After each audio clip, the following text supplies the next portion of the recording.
আসসালামু আলাইকুম রহমতুল্লাহ। আশা করি সবাই ভালো আছেন। দেশের রাজনৈতিক পরিস্থিতি খুবই টান টান উত্তেজনা।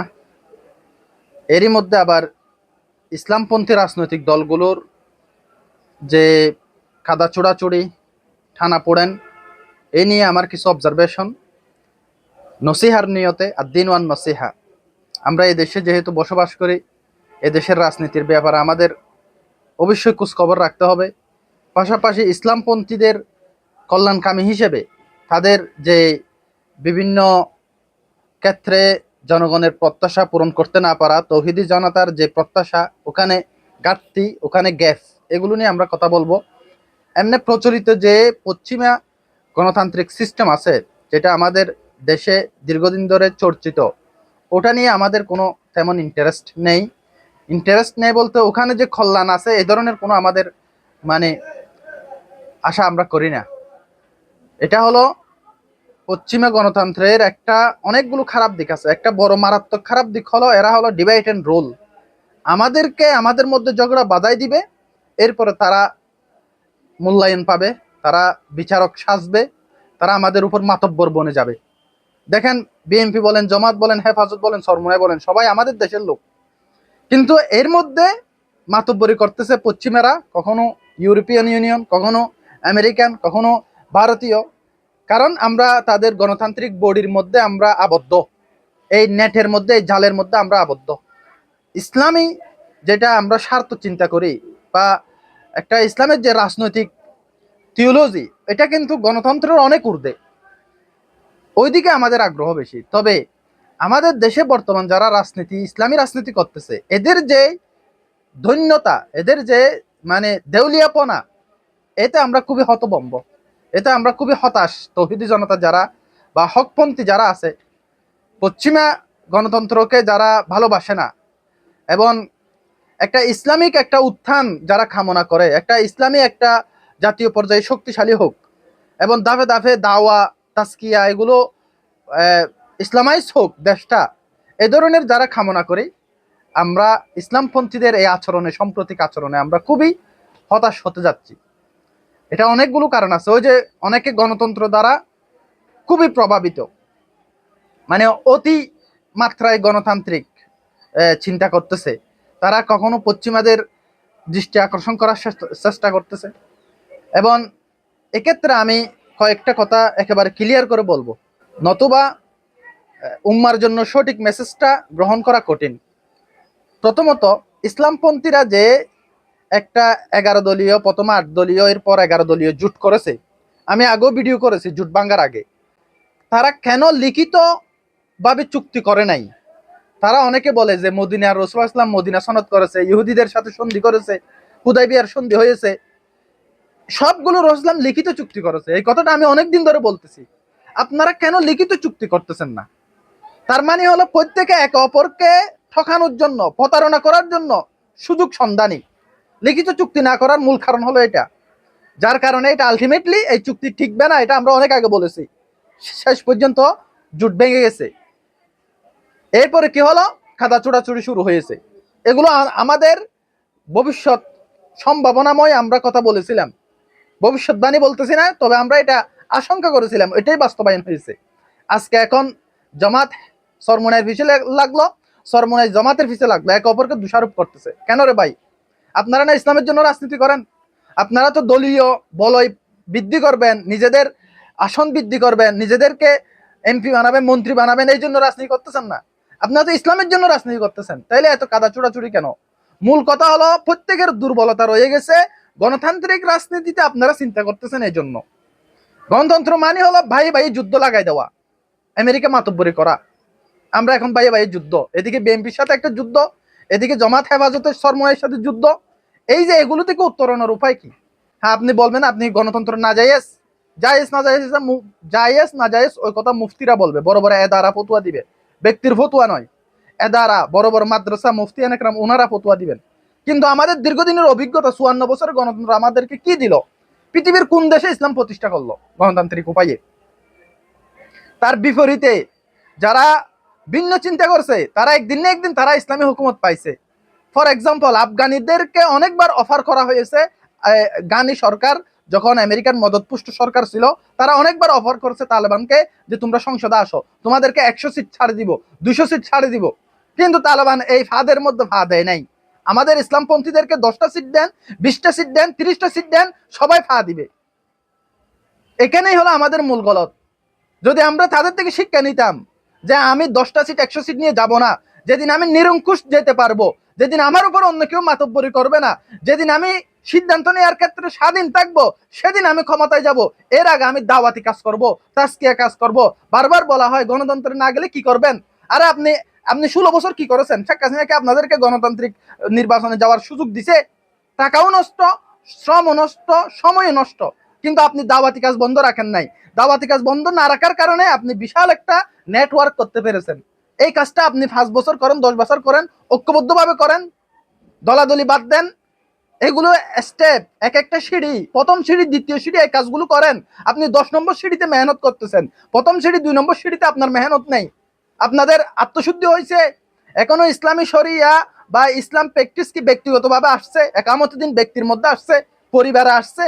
ব্যক্তি পরিবারে সর্বোচ্চ ফোকাস করেন, রাষ্ট্রের মধ্যে একামত দিন করার জন্য সর্বাত্মক প্রচেষ্টা করেন। একামত দিন আমাকে আমার জীবদ্দশায় করে যেতে হবে, এ কথা কে বলেছে? নাইলে তো আল্লামা সাদি সাহেবের জীবনও ব্যর্থ হতো।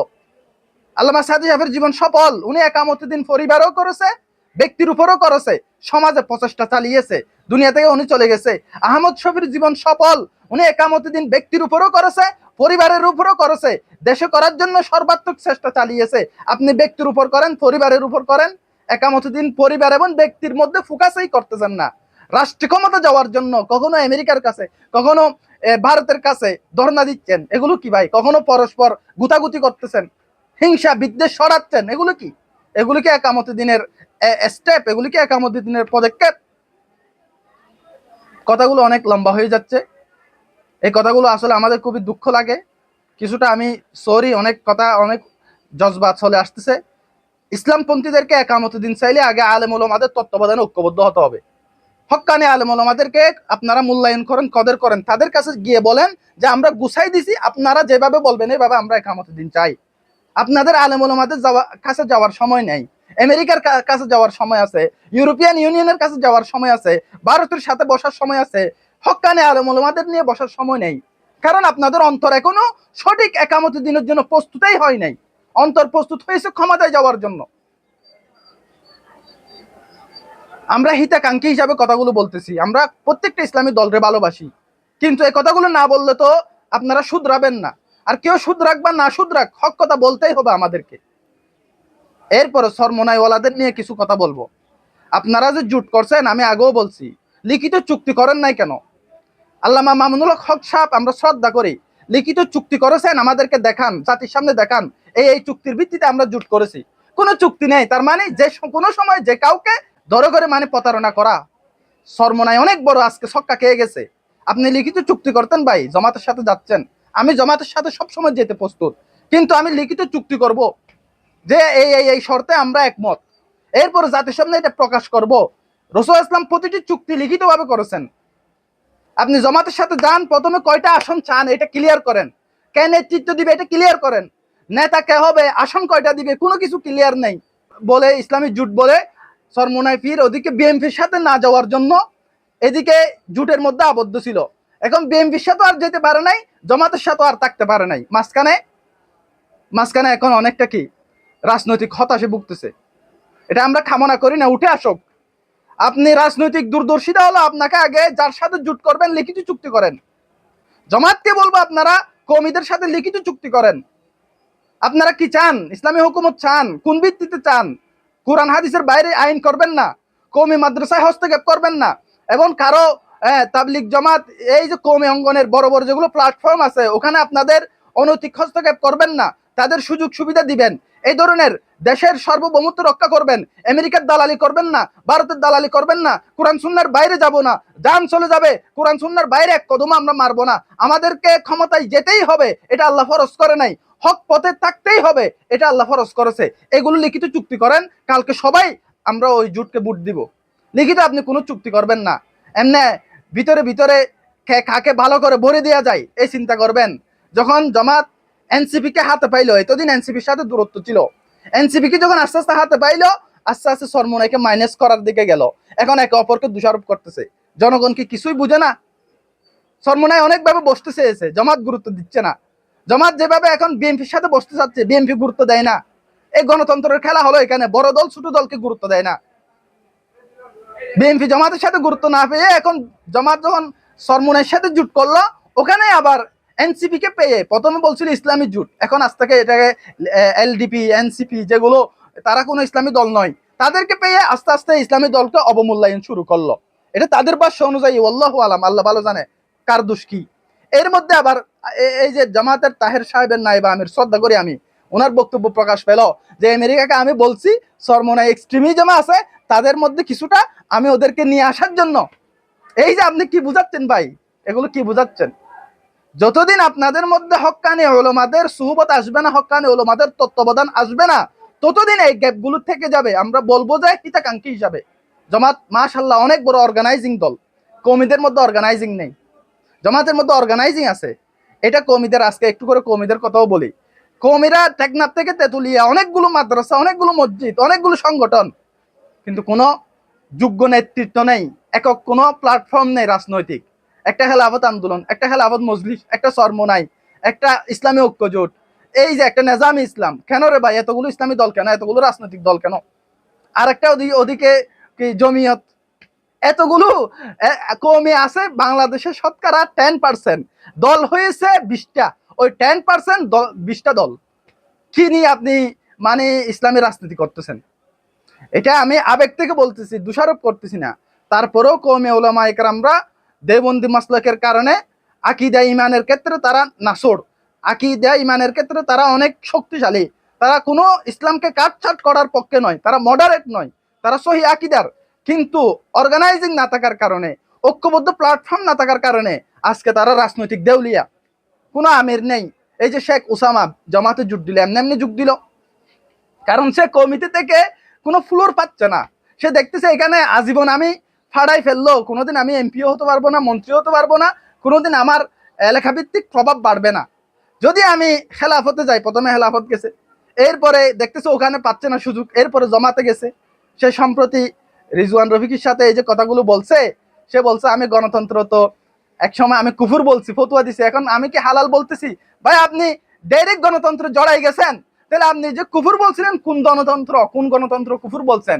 পশ্চিমা গণতন্ত্র যেটা কুফুর, এটা তো নতুন করে বলা লাগে না, এটা তো জামাত নিজেও এটাকে কুফুর বলে। আপনি গলা ফাড়াই বলছেন কি গণতন্ত্র হারাম, 100 বার হারাম।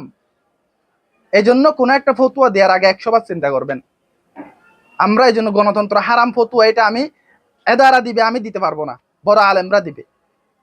এতটুকু বলা যায়, এই যে ডক্টর আয়াতুল্লাহ আব্বাসের যেটা দৃষ্টিভঙ্গি, ওটা আমার ভালো লাগে। গণতন্ত্র মাজুর উজর হিসাবে আপনি নিতে পারেন, উজর হিসাবে আপনি শুকরের গুস্ত খাইতে পারেন, তবে আপনি শুকরের গুস্ত খাওয়াকে প্রমোট করতে পারেন না। এবার সবার সামনে দেখাইয়া আমরা গণতন্ত্র পার্টি, আমরা শুকরের গুস্ত খাচ্ছি, আমরা শুকরের মাংস খাচ্ছি, এটাকে নিয়ে অহংকার করবেন। যারা শুকরের গুস্ত বিক্রি করতেছে তাদেরকে খুশি করবেন, গণতন্ত্রের বড়ি যারা দিচ্ছে তাদেরকে আপনারা খুশি করবেন, এটা কখনো আপনার জায়েজ নেই। এটা গোপনে আপনি খান, এরপরে একটু কোনো মতে ভালো গুস্ত পাইলে ওদিকে চলে যান।